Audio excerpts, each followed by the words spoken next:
Zachary asks, The Flash is projecting a $70 million opening weekend on a $220 million budget. I'm pretty sure the actual spend on that movie is probably a lot more than that. Do you think Ezra Miller and DC's bad reputation will hurt the film? Do you think good word of mouth will help the movie? Right off the bat, I'm going to predict it's going to do significantly better than $70 million opening weekend. I don't know how much more, but the word of mouth surrounding this film is fantastic.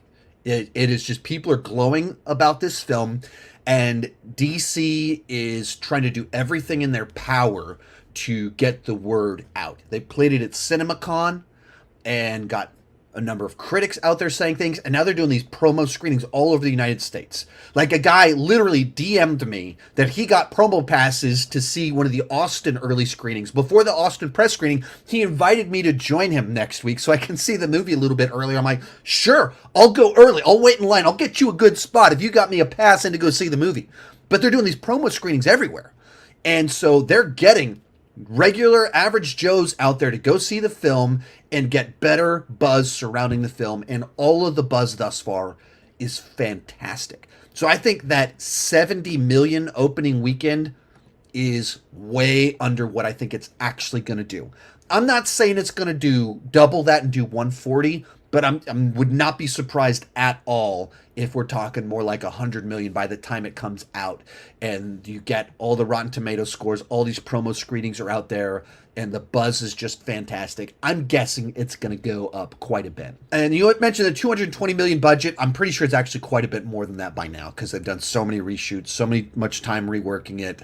And yeah, so I would guess that's a low estimate. So this movie needs to make a lot of money to be profitable. But why do I think that is? Why do I think that The Flash, its projections are really low? Like 70 million is only 2 million more than what Black Adam opened to. Black Adam is not The Flash. The Flash is a much more high-profile character than Black Adam. More importantly, we've also got Michael Keaton's Batman in there. We've got Supergirl in there. There's a bunch of things about this project that just make it substantially more high profile than Black Adam. Now, The Rock, obviously, as an actor, has more current star power than Ezra Miller or Michael Keaton. Current, not historically.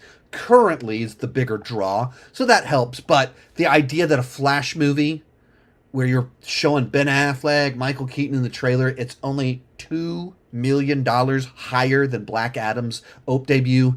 That's not good. There's something very wrong with the marketing here. Something very wrong with the buzz surrounding this film. There's something very wrong here if it's only at 70 million. Why is that? Well, the obvious one is Ezra Miller. When you have your lead actor creates a year's worth of terrible headlines, so much so that even someone like me that follows this stuff for a living, I was like, my excitement was fading for Michael Keaton coming back. I was kind of forgetting that Michael Keaton was coming back because there was a year's worth of headlines. Ezra Miller grooming children. What? What is this headline? Ezra Miller is pointing guns at his neighbors. Ezra Miller has children at his home and there's guns on the table. Like, they're the weirdest headlines. He hasn't been charged with anything. It's not that, but these very shady headlines surrounding him. And there are charges. He's assaulted people, choking people, and whether he will be convicted, we'll find out. But there's all of these allegations, all of these headlines that look horrible, and there kept being more and more and more and more of them. And by the time Ezra is meeting with WB to try and even things out, even out of that, the headline was, Ezra's not worried about how they're perceived. Ezra just doesn't want the movie to be hurt. In which case you go, wait a minute, these are not headlines that you can just be like, people don't like me very much. No. These are actual serious allegations. These are serious crimes. You can't just go, yeah, I mean, it's unfortunate that my shenanigans are hurting the movie. No. These are serious. And I have people in my comments that are like, I'm not, as much as I love Michael Keaton, I just can't be on board with Ezra Miller. That's my wife.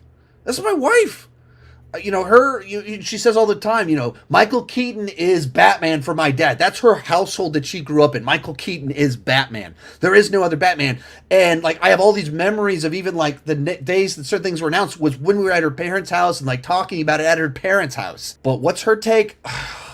Ezra Miller's a monster. I don't want to support that movie. That's not good. That's like, superhero movies are huge in our household. She doesn't want to support a movie with Michael Keaton as Batman because of Ezra Miller. And she's not alone. There's a lot of people in that category. But then there's the other gigantic problem. The DCEU is ending. We all know that. There's a little bit of a letting the air out of the balloon effect. Like, why did Shazam 2 open so abysmally? Because it's just that sense of like, does this even matter? Well, if this is ending, who cares? Like, what, you told me this isn't going anywhere. I believe you, so there's no rush to see this movie that doesn't tie into anything. And there's a side to that of like, that's kind of weird. Now that we think about movies that, I don't care about this movie if it doesn't set up another movie. I don't care about this movie if it's not a part of a franchise going somewhere. That's pretty weird. That's kind of strange, but it is the way that we perceive of comic book movies now, that if this isn't part of anything more important, who cares? It's part of the reality of it. And also, I think you're talking about a Flash movie where they spent so long not making this movie. This movie was announced in like 2014. Ezra Miller was cast almost a decade ago, and they've been talking about making this movie. And now, I don't remember the exact, like, I've seen several like little posts on the internet talking about this, but I think Ezra Miller was announced as the Flash within a week of the debut of the Flash TV show. The show debuted within like a week of him being announced. The show ran 9 seasons, like 200 episodes. That's a long run. 9 seasons. It has come to a close, and Ezra Miller's movie hasn't come out yet. And so there's just almost this sense of like, this is like this lingering thing. You kind of almost don't believe it's going to happen because it's been out there, rumored, speculate for so long. And honestly, it actually goes way back before that. They've been trying to make a Flash movie for 20 years. There are all the versions that didn't happen pre-Ezra Miller. Now we have the Ezra Miller era of them keeping on delaying this production. So why are we talking about a movie that's $70 million for The Flash? A movie we've been waiting for such a long time. A star that no one wants to support. And a lot of people actively want to support. A DCEU, which they've told us is ending and this isn't going anywhere. And then just in general, a project that it's tough to be excited about. Like Ezra Miller was in a couple glimpses in Suicide Squad, a couple glimpses in Batman v Superman, and then Justice League, which came out 5 years ago. Or if you go with the Zack Snyder version, came out over 2 years ago. But it's still just that one project that our memory has it stuck years in the past. So it's just a very strange little project that everyone that's seen it seems to think it's great, or at least a ton of fun, or has a lot of heart, just glowing reviews. But it's tough to overcome letting the air out of the balloon. It's tough to overcome. Ezra Miller, that guy's the worst. They're the worst. Like, it's that sort of mindset that kind of circulates around Ezra Miller.